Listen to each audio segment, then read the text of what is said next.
I guess we get to play again, Hichan. You hardly ever play with us anymore. I wonder why. You two always seem to have some ulterior motive. That hurt, Hichan. I almost think you were insulting me. But it's a chat, so I know you're joking. I guess such a great sense of humor about it. It'd be awful if someone were to take advantage of your good nature, like making you help them with their work. Wahaha. Shizune seems excited for a second, a little surprised that I'm willing to challenge her, but when she sees Hanako coming back, she backs off with a smile. I guess their mind games are over early today. Hanako gently sets her desk in front of Misha's. Her eyes are locked downwards, and I'm left wondering why until I look around the class. Most of her busy are in their own groups, but a few are casting curious glances at her. At this range, it's hard to tell whether it's where the interest in her ends or blah blah blah blah. It's strange no one bats an eyelid when Hanako runs out of class to avoid group work, but now that she's making an effort, they're staring at her as if she's done something wrong. We all move to sort ourselves out, spreading out textbooks and worksheets around the larger surface, creating it a four-joint desk. It isn't long before the class as a whole gets down to work. Hi Hanako, it's very nice to finally work with you. Yeah, Are you the reason Hichan has been avoiding us lately? Hichan says it's a little rude, but if Hichan wanted to spend some time with a cute girl, it's understandable. I don't think it's like that. Hanako starts to fidget, unused to this kind of attention. I think that an ordinary person would drop the conversation by now, but Misha is like an antithesis. Part of that includes being blind to ordinary social cues, while Hanako is overly sensitive to them. Because of that, Misha barrels ahead with the questions too quickly for me to get a chance to interject and guide the discussion somewhere more comfortable. Really, so he wasn't hanging out with you yesterday? No. I can feel my cover being blown already. Lily didn't want Hanako to know that we were out buying presents for her, let alone planning out her birthday party. It wouldn't be good for her to find out. Yeah, I was doing something else. You know how it is. Should have just said homework. Really, I wonder what was so important for Hichan to blow us off like that. If it wasn't to spend time with Hanako, then what could it be? It's really interesting. Now this is starting to feel like an interrogation. I'm surprised at how Misha is able to exert such a feeling of pressure without actually intending to. Well, were you with Lily? Out of nowhere, Hanako manages to stumble out an answer. She may be dreadfully quiet and shy, but she's very intuitive. Well, what makes you say that? Shit, that stutter at the beginning has blown your cover more than anything. Yesterday Lily said something similar. Suspicious, Hichan. I demand that you explain yourself. Hey, shouldn't we be doing the assignment? But it's so mysterious. Even Hanako wants to know. I turn to look at Hanako. It's true. From her expression on her face, it's obvious that she wants to know as well, and I think we're past the point where I can weasel out of having to provide an explanation. Just say homework, damn it! It's simple, basic, and more believable than anything else. Why didn't you just say homework? I apologized to Lily in my mind. She really did want to keep it a secret, but now it doesn't seem possible anymore. I feel a rush of conflicting emotions, so jumbled that I can't readily identify them, but they crash around my head as I try to calm down and speak. Alright, I'll tell you, I went into town with Lily, but it wasn't what you think. Lily and I were, for Hanako's birthday, the cat's out of the bag now, and it looks like Hanako is taking it quite a little better than I thought she would. A brief silence passing around our little group as Misha and Mira look at each other sheepishly. I can tell that they didn't expect the game to turn out like this. Misha looks up to Hanako in order to apologize, then pauses. Hanako is staring at the middle of her desk and barely moving, a smiling expression on her face. I guess I was wrong about her taking it well. Hanako, I'm sorry. There's a few seconds pause, but Hanako lifts and shakes her head. It's okay. Her expression looks odd, like she's very tired. That doesn't seem natural, and it's nothing alarming. Nobody really wants to continue with the conversation, so we open our textbooks and begin to work. This is pretty dull. While the equation we're supposed to work out as a group will take a while, most of it is going to be boring and mechanical. It almost doesn't help that while that didn't go so bad as I thought, it has left an awkward atmosphere around us. Still, we manage. Shizun's face betrays that she has about the same expression of our work as I do, and the two of us begin to write our group results.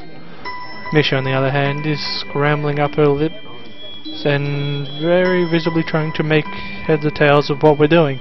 Hanako is looking on quietly, absorbing that what we are writing and what I say. She usually has this same expression when the teacher speaks. It's a shame her attention is so unreliable with the way she talks in information. I think it is quite If she actually followed the lessons regularly, I wonder if this might be why Shizun seems so hard on her. Hey Hanako, do you understand this? Misha looks at Hanako, but I suspect her hope is more to find a comrade in ignorance, rather than genuine help. Not really, I guess. I'm surprised by how tense she is answering, but she settles back down, she breathes out, and the way her upper body and head lower reminds me of a deflating balloon.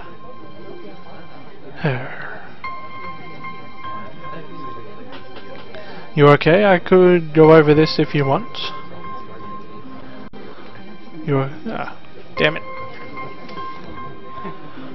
Hanako shakes her head slightly, but then again, I don't think she needs the exact... Misha quickly interjects, eventually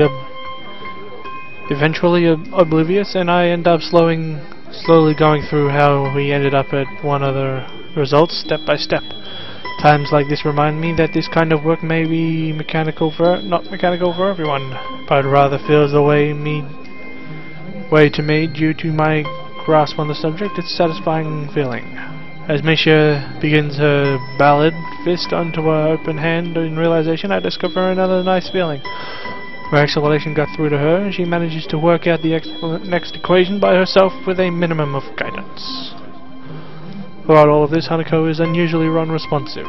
She's normally very quiet, but one thing I can see, her eyes revolving periodically over the landscape of the classroom in front of her and anxiously moving her hands to some way and shifting her shoulders periodically. Right now, these small movements that I've gotten used to seeing are all missing. Someone not moving it all is definitely weird. Even Misha can tell there's something wrong. Hanako, are you sure you're okay? Yes. Are you sure? I'm fine. A little more strongly this time, but she turns away as she says it. It almost makes me doubt her answer, yet at the same time I can tell she doesn't want to talk about it further. Having already had one awkward conversation today, I'm still not fully over. I don't want to pursue the matter too much either. We settle back to the routine, debating over our answers a bit. Comes to what I notice is and frustrating. She made me so much. Gonna take a drink. Give me a sec. You can read this one for yourself.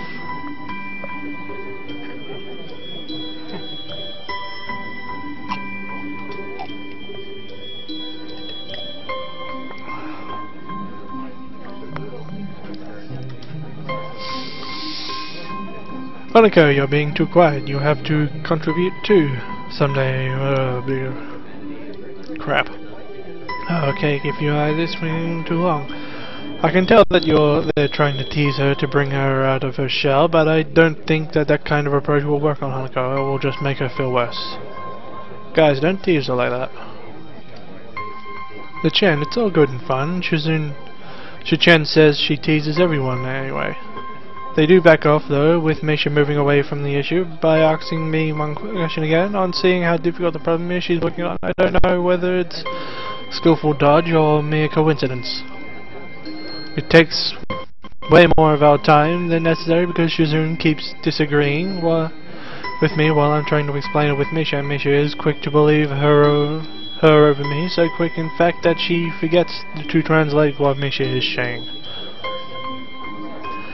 The clock is kind of ticking down. We should speed up a little. Shichan, you sound a little like Shizune there. Just because I look at my watch, geez, isn't that really all it takes? Time management, and suddenly I'm the student council president.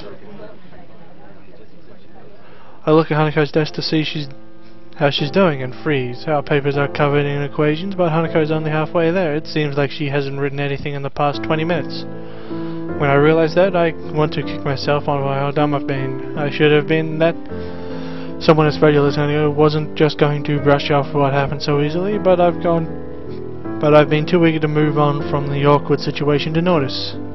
She's been slowly shutting down for the last half hour, and I had no clue. Her pen is still in her hand, but she doesn't slowly spin it around like she usually does. There isn't a single idle movement from Hanako. Only the fact that she tries to itch away once she feels Shizune, Misha and I looking at her tells me that she is even still conscious. We look away at the less weak case in out of shame that has gotten to this point. Though on the outside she has shut down almost completely, I know that it's a different story on the inside. What makes this kind of thing thinking about as she tries harder and harder to shrink into herself as if willing it shouldn't somehow disappear. Everyone is looking at her now, stealing quick glances in between putting and finishing touches on their work. Misha attempts to ask her what's wrong, but that only makes the problem worse. If she wasn't frozen in her seat, she would probably run out of the room right now. Misha's questions are loud enough to be heard throughout the entire classroom, and for a second I'm ready to snap at her because I can only imagine how much worse it's making Hanako feel. Of course, if I were to do that, that would probably only make the situation worse. I believe that Hanako had gotten stronger, and she has, but it wasn't enough, and I was eager to believe it. Now she's terrified alone in the middle of the classroom, and there's nothing I can do without drawing more attention to her. It's infuriating. Misha's worried, and even Shizune is biting her lip. None of us know how to deal with the situation, so I decided to call Matao. His judgment could probably be better than ours. I look up and manage to catch his eyes, silently mentioning for him to come over, and I want to make his little fuss about this as possible, since if there's anything that would make this worse is more attention being focused on her. I know that Hanako can see everyone staring at our group, especially at her, because they know that if there's a problem, it has to be her. Everyone knows her, and it's the first thing everyone's mind would leap to. Her reputation for being a Trown has marked her as an unusual, even in unusual Yamako. Who knows how many times they've been staring at her before? Maybe it's because she's seen in the classroom staring at her so much that she fears their gaze like she does, cowering from them.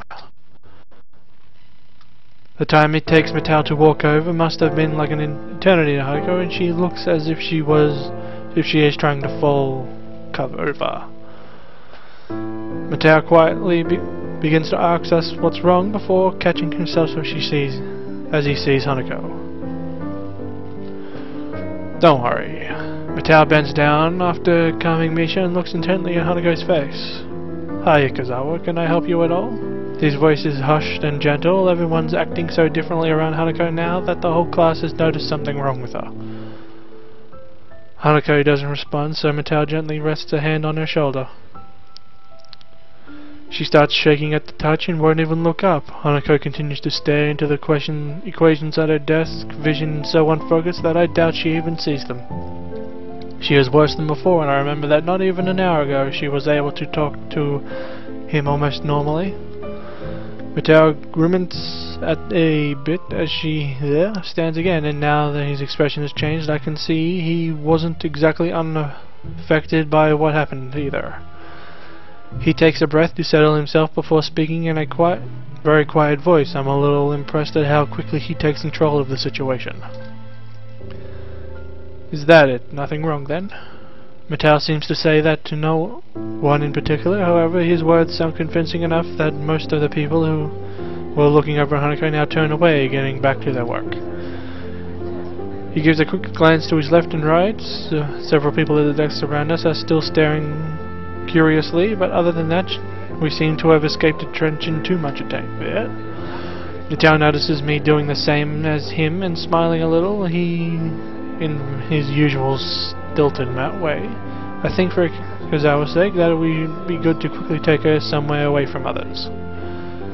Nakai, Hakamichi, could you please take Ikazawa out of the class? I'll keep everyone settled, so please don't worry about anything but her, okay? He looks at Misha to tell her to interpret his words for Misha, but she already finishes her translation by the time he does, so remarkably how little thought she needs to sign, as she still looks quite dazed somehow, otherwise. Nodding, Shizune and I stand to move to either side of Hanako. Mitao steps back to allow us some room and talks to the table behind us, as some people there have begun to mutter between themselves as to what's going on. We look at each other before lowering ourselves in, taking one arm around the shoulders and lifting. The two of us begin to walk at a slow pace to make sure we don't inadvertently hurt her, as much as we try to make this look normal. There would be many more gazes if not for Mitao's distraction. Eventually, thankful, we reach the door and go through.